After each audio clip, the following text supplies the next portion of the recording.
Welcome back once again. Good morning all of you. आप सभी का एक बार फिर से स्वागत है अपनी इस ऑनलाइन क्लास में।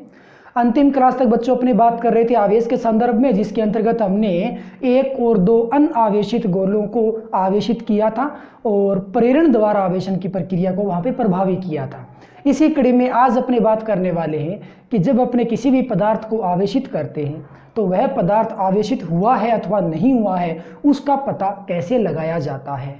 तो किसी भी पदार्थ के आवेशित होने और न होने का पता लगाया जाता है एक स्पेशल इंस्ट्रूमेंट द्वारा, जिसका नाम होता है स्वर्णपत्र विद्युतदर्शी। स्वर्णपत्र विद्युतदर्शी।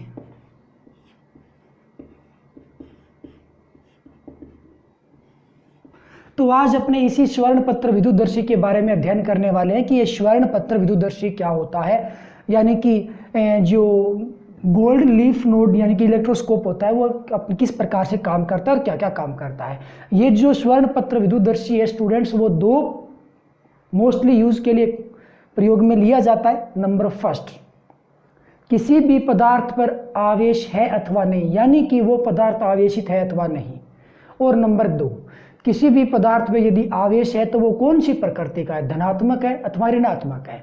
इन दो बातें जानने के लिए अपने स्वर्णपत्र विद्युतदर्शी का उपयोग करते हैं। तो सबसे पहले क्या करेंगे, कोई भी पदार्थ आवेशित है अथवा नहीं है ये पता करेंगे, और दूसरी बार क्या करेंगे कि किसी भी पदार्थ में आवेश है तो वो कौन सी प्रकृति का है, तो प्रकृति की पहचान भी इससे की जाएगी। तो सबसे पहले अपने बात करने वाले हैं आवेश की उपस्थिति। आवेश की उपस्थिति का अध्ययन।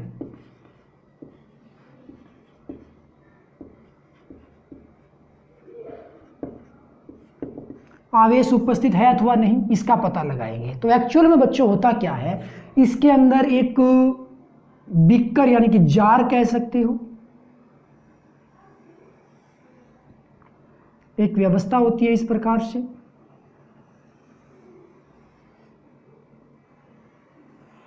ये सिस्टम होता है, इसका ये जो ऊपरी भाग होता है उस पे लगा होता है कोक। कोक बोले तो एक कुचालक पदार्थ, ताकि अंदर और बाहर का जो भी मीडियम है, जो वायुमंडल है, वो आपस में एक्सचेंज ना हो, आदान प्रदान ना हो उसका। तो ये क्या होगा, यहाँ पे ये होगा कोक। ये क्या हो जाएगा, ये होगा जार या बीकर जिसको आप कह सकते हो। अब इसके अंदर यहाँ इस प्रकार से व्यवस्थित होती है एक धातु की छड़, और इस धातु की छड़ के ऊपर वाले भाग के पास में लगी होती है एक धातु की घुंडी। ये धातु की एक घुंडी होगी, ओके, यानी कि डॉट के रूप में आप कह सकते हो इसको।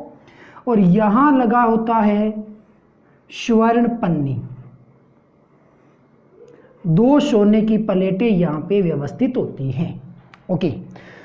तो ये घुंडी हो गया, ये क्या हो जाएगा, धातु की छड़ हो जाएगा, और ये क्या हो जाएंगे, स्वर्ण पन्नी हो जाएंगी। ऐसी व्यवस्था यहाँ पे प्रयोग में ली जाती है। यहाँ पे स्वर्ण पन्नी यानी कि सोने की दो पत्तियां होती हैं। हालांकि सोना महंगा होता है, इसीलिए सोने के स्थान पे एल्यूमिनियम का मोस्टली उपयोग किया जाता है। तो एक पदार्थ होगा अपने पास, सपोज दैट ये एक पदार्थ है, ये आवेशित है अथवा नहीं है, इसका पता लगाना है। तो हम क्या करेंगे, इस पदार्थ को इस घुंडी के पास में रखेंगे। इस घुंडी के पास में रखना है, इसको टच नहीं करवाना है या रगड़ना या घिसना भी नहीं है, केवल इसके पास में रखना है। तो यहाँ पे ये जो पदार्थ है ये हमने यहाँ रख दिया। पता नहीं जी इसके ऊपर आवेश है अथवा नहीं, यही तो हमें पता करना है कि इसके ऊपर आवेश है अथवा नहीं है, ओके। तो कैसे क्या करोगे और क्या प्रक्रिया होगी। जैसे ही आप इस पदार्थ को घुंडी के पास में रखते हो तो स्वर्ण पन्नियों में दो रिएक्शन संभव हैं, दो प्रक्रियाएं संभव है। पहली बात तो ये कि ये स्वर्ण पन्नी है ना, वो बिल्कुल ढीली ढाली लटकी हुई है, जैसे बकरी के कान लटके होते हैं। जरा सा भी बकरी सिर हिलाती है तो वो हिलने लगते हैं साथ साथ में।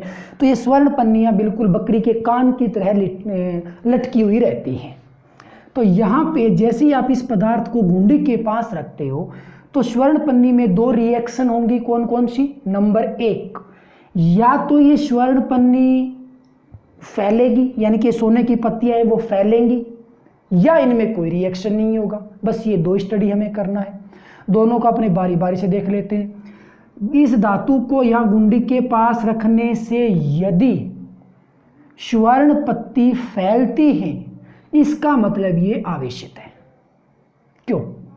क्योंकि यहाँ पे मान लो कोई भी चार्ज है, कोई भी आवेश है, वो आवेश प्रेरण की प्रक्रिया के कारण यहां ट्रांसफर होगा। प्रेरण की प्रक्रिया में हम क्या जानते हैं? ये अपने पास एक पदार्थ है, मानो धनात्मक आवेश, और ये दूसरा पदार्थ है। तो ये पदार्थ तो बच्चों ये रहा, और ये जो पदार्थ आप देख रहे हो ना, ये घुंडी नुमा संरचना, धातु की छड़, स्वर्ण पन्नी, पूरा का पूरा सिस्टम वो ये है। तो यहाँ पे आता है नेगेटिव चार्ज और यहाँ पे कौन आता है? Positive charge. यही तो होता है प्रेरण में। तो इसके ऊपर जो भी चार्ज है, ये जो भी चार्ज है यहाँ पे, उससे विपरीत प्रकृति का चार्ज इसके निकटवर्ती भाग में जमा होगा, तो वो निकटवर्ती यहाँ जमा होगा। और उसी धातु बार बार छड़ है, उसी प्रकृति का जो चार्ज है वो इसकी विपरीत दिशा में यहाँ पे विद्यमान होगा। सपोज दैट यहाँ पे प्लस है तो यहाँ रहेगा माइनस, और यहाँ पे कौन सा चार्ज आ जाता है? प्लस चार्ज आ जाता है। तो ये जो स्वर्ण पन्नी है, इन स्वर्ण की पन्नियों पे, पत्तियों पे यहाँ पे चार्ज आता है पॉजिटिव, और यहाँ इस घुंडी के ऊपर चार्ज रहता है नेगेटिव। ये होता है प्रेरण की प्रक्रिया में। तो यहाँ स्वर्ण पन्नियों पे जो भी चार्ज आता है वो समान प्रकृति का होता है। समान प्रकृति का होने के कारण ये दोनों स्वर्ण पन्नी फैल जाती हैं, दोनों में प्रतिकर्षण होता है। बिल्कुल ये ढीली ढाली लटकी हुई रहती हैं, दोनों में प्रतिकर्षण होगा तो ये दोनों क्या हो जाएंगी? फैल जाएंगी। यहाँ पे यदि नेगेटिव चार्ज होता तो यहाँ रहता पॉजिटिव चार्ज, और यहाँ पे कौन सा चार्ज आता? यहाँ दोनों ही स्वर्ण पन्नियों पे नेगेटिव चार्ज आता, तो भी ये पन्नियाँ समान प्रकृति के आवेश के कारण फैल जाती। समान प्रकृति में प्रतिकर्षण, विपरीत प्रकृति में आकर्षण होता है। ये किसने कहा था? एक केवेंडिश का स्थिर विद्युत नियम है। ओके, तो यहाँ पे पहली बात तो ये, कुल मिलाकर के बात ये है कि यहाँ पे चाहे आवेश कोई सा भी हो, चाहे धनात्मक हो चाहे ऋणात्मक हो, उसी प्रकृति का आवेश स्वर्ण पन्नियों पे फैलेगा, और स्वर्ण पत्तियां हैं वो खुद इस प्रकार से प्रतिकर्षण के प्रभाव में फैल जाते हैं। तो यहाँ पे पहली कंडीशन हमने ये देखी कि इस पत्ती को यदि आप घुंडी के पास में रखते हो तो नंबर फर्स्ट, यदि ये पत्तियां फैलती हैं तो यह पदार्थ आवेशित है। नंबर सेकंड कंडीशन ये बन सकती है कि इस पन्नी को यहाँ पास में रखेंगे तो इसमें कोई रिएक्शन नहीं हो। किसमें? स्वर्ण पन्नियों में।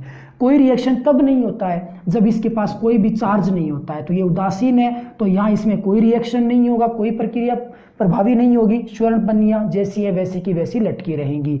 तो यहाँ पे दो कंडीशन बन गई, या तो पन्नी फैलेगी या पन्नी नहीं फैलेगी। यदि ये स्वर्ण पत्तियाँ फैलती हैं, इसका मतलब ये धातु की प्लेट है वो आवेशित है, और स्वर्ण पत्ती नहीं फैलती है, इसका मतलब धातु की प्लेट है वो उदासीन है। मान लो ये स्वर्ण पन्नी फैली है, इसका मतलब धातु के पास आवेश है। ये धातु की जो प्लेट है, जो बाह्य प्लेट है, वो आवेशित है। तो अब हमें ये पता करना है कि इसके ऊपर आवेश है तो कौन सी प्रकृति का है, धनात्मक आवेश है अथवा ऋणात्मक आवेश है। तो दूसरा स्वर्ण पत्र विद्युतदर्शी का उपयोग क्या होता है? आवेश की प्रकृति का अध्ययन। आवेश की प्रकृति का अध्ययन भी इसी से किया जाता है।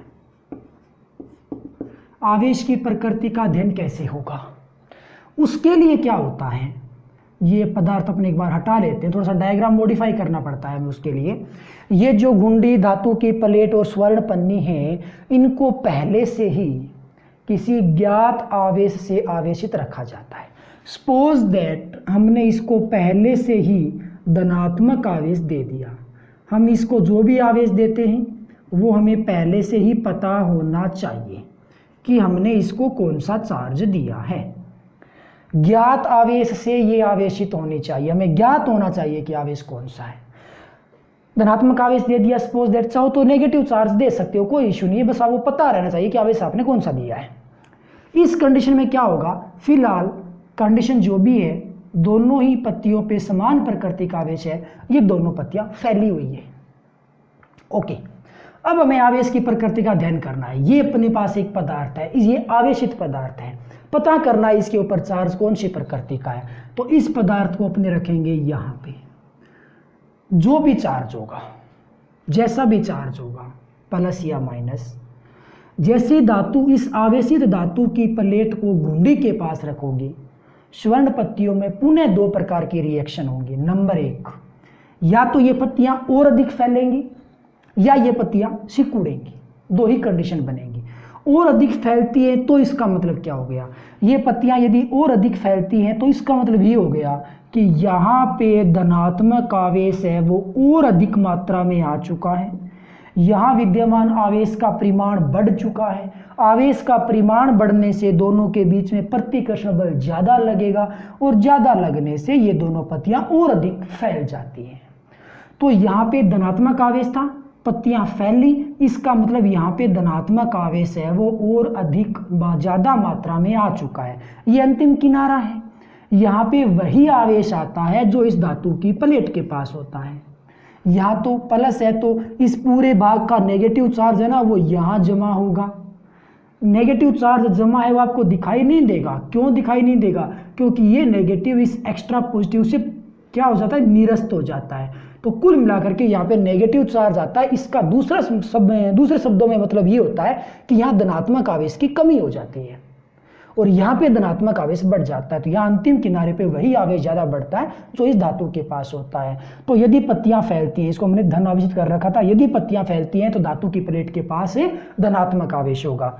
यदि ये पत्तियाँ सिकुड़ती हैं, दूसरा कंडीशन क्या हो सकती है, पत्तियाँ सिकुड़ सकती हैं। यदि ये दोनों पत्तियाँ सिकुड़ती हैं उस केस में समझ गए होंगे क्या होने वाला है। जैसे कि पहले ये कंडीशन थी, ये पत्तियां सिकुड़ गई, सिकुड़ती तभी है जब इनके बीच में लगने वाला प्रतिकर्षण बल कम हो जाए। कम हो जाए इसका मतलब क्या हो गया, धनात्मक आवेश को कम होना होगा। धनात्मक आवेश कम तभी हो सकता है जब यहाँ पे ऋणात्मक आवेश आ जाए, नेगेटिव चार्ज आ जाए, तो यहाँ धनात्मक आवेश कम हो जाएगा, ये कंडीशन बनेगी। तो यहाँ कौन सा चार्ज ज़्यादा प्रभावी हुआ, यहाँ पे एक्स्ट्रा इस धातु को रखते ही यहाँ पे चार्ज आया है नेगेटिव, जिसके कारण धनात्मक आवेश कम हो गया है और इस दोनों पत्तियों में प्रतिकर्षण बल है वो कम लगा है। तो ये पत्तियाँ हल्की सी सिकुड़ गई है।